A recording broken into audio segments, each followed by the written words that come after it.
Allah Azza wa Jal first announces to all of the angels, and we understand that it includes at that time Iblis among them, إِنِّي خَالِقٌ بَشَرًا مِّن طِينٍ. I am about to create a human being from dirt or from clay. When he's saying this, he has not made Adam yet.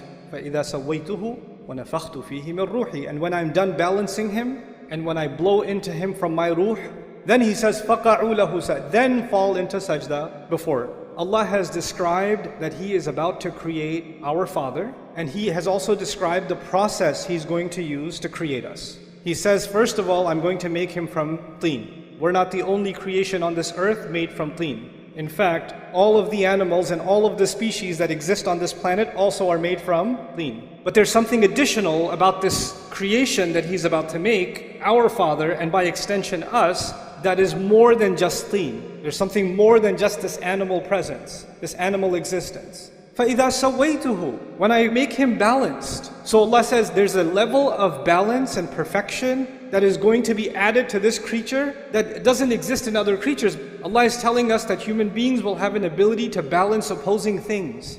They're going to have the ability, for example, to balance their individual needs with the needs of their family. They're going to balance their personal responsibilities with social responsibilities. They're going to balance their rights and their responsibilities. The balance is actually between our impulses, our emotions, and our thought process. So let me explain what that means. When a hungry dog sees something, it goes and it bites it.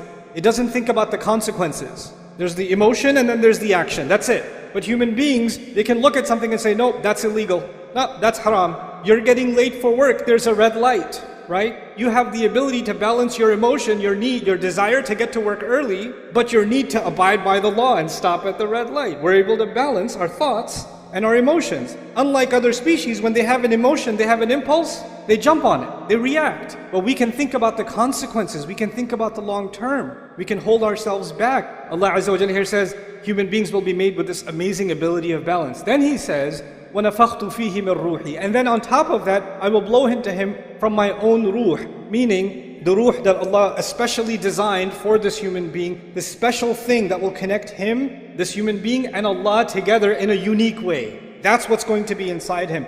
So this ruh is inside him, unlike other animals and other species. There's a special kind of thing, a special kind of light inside this human being. So he's made up of these three things. He's made up of dirt, and he's made up of this balance, and he's made up of this ruh.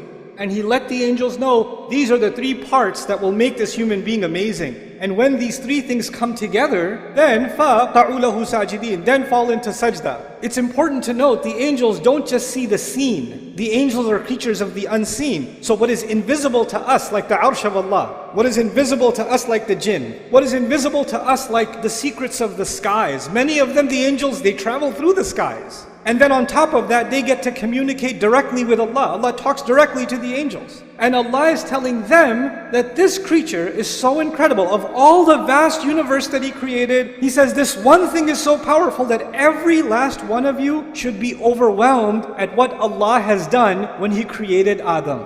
That you should fall into sajda.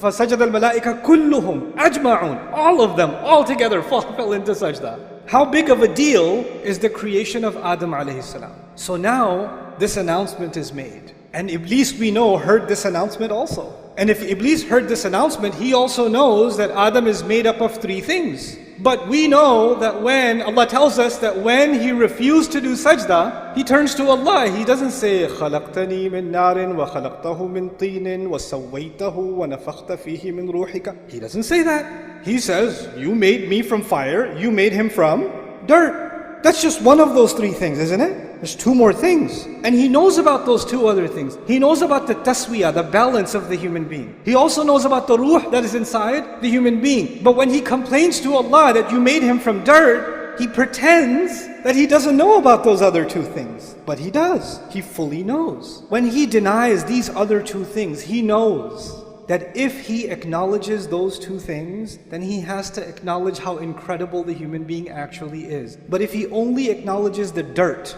if he only acknowledges the mud, then what's the difference between Adam and a horse? What's the difference between Adam and a cow and a monkey? They eat, he eats. They get shelter, they get shelter. They have kids, he has kids. He's just an evolved animal. That's all. Okay, so he can stand on his 2 feet. Big deal. He deliberately denies 2 components of our existence out of the 3. Now, he hates humanity. He blames Allah for giving us this position. He swore that he wants to not only see Adam alayhi salam fail, because if you hate Adam, then you got Adam expelled from Jannah, you should be like, I'm good now. I got my revenge. Feel better. Nah, he doesn't feel better. He's like, now I'm going to get his kids. And now I'm going to get his family. Now I'm going to get their kids and their kids. And he keeps ruining human beings time and time and time and time again. One of the things that we learn from this passage and these ayat of the Quran is that Iblis did not want the human being to be acknowledged as something worthy.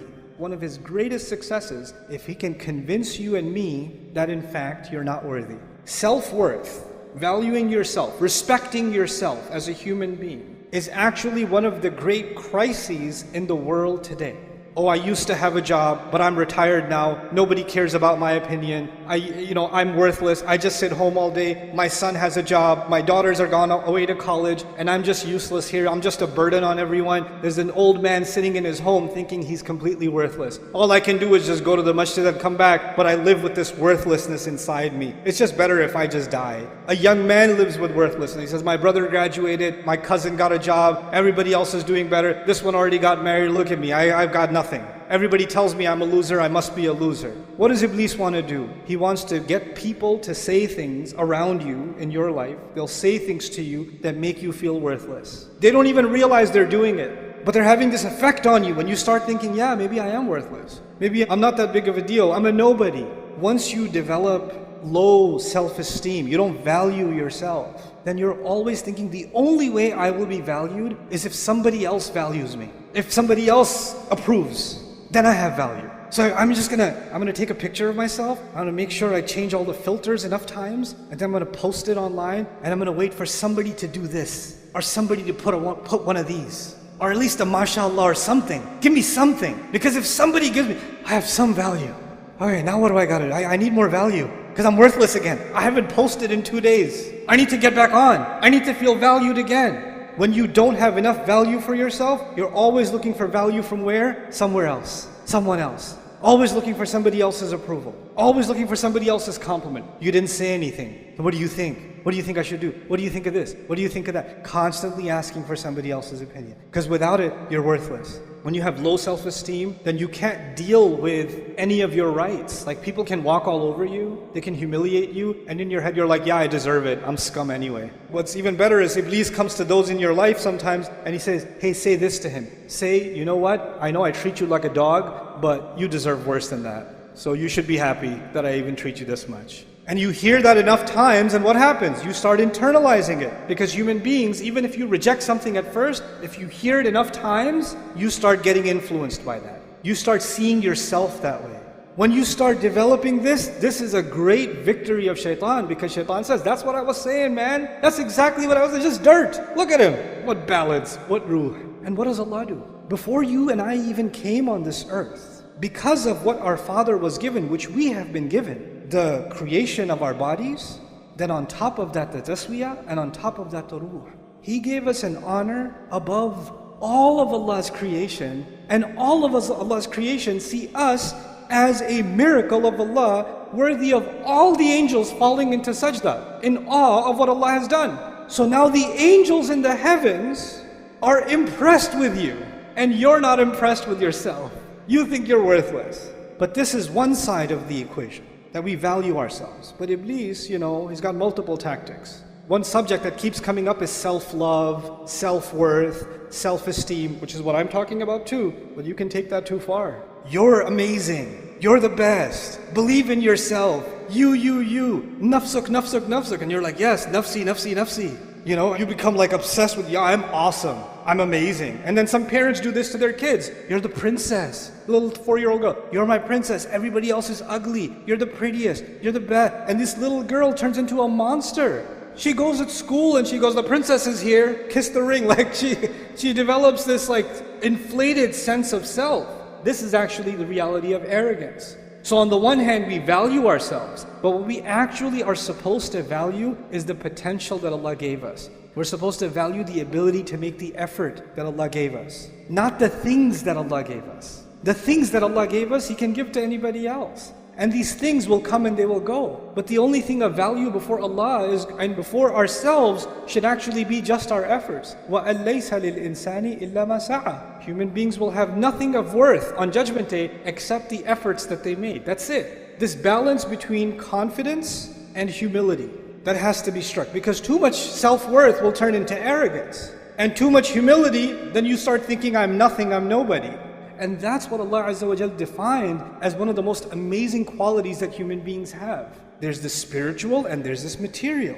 There's this confidence and there's this humility, and they both coexist. There's taswiyah all the time. And it's remarkable, right, that on the one hand Allah mentioned dirt, and on the other hand Allah mentioned the ruh, the two opposites, and in between them He mentioned balance. فَإِذَا سَوَيْتُهُ وَنَفَخْتُ فِيهِ مِنْ رُوحِي. SubhanAllah. Our entire life is supposed to be a struggle to find that balance, to find that real worth in ourselves. So we're not looking for it in other people, we're not looking for it in things, we're not looking for it in posts or engagement or followers. We're not looking for worth in the clothes we're wearing. We're looking for worth in what we give to Allah Azza wa Jalla. No goodness is worthless. No good effort is worthless. No human being is worthless. Find value in yourself that Allah has already given you. May Allah Azza wa Jalla allow us to value ourselves, see our worth, and not allow Shaythan to make me and you see ourselves as someone worthless or unworthy or someone who should be stepped on or should be punished. We should stop doing that self-hatred, and may Allah allow that self-value never to turn into arrogance.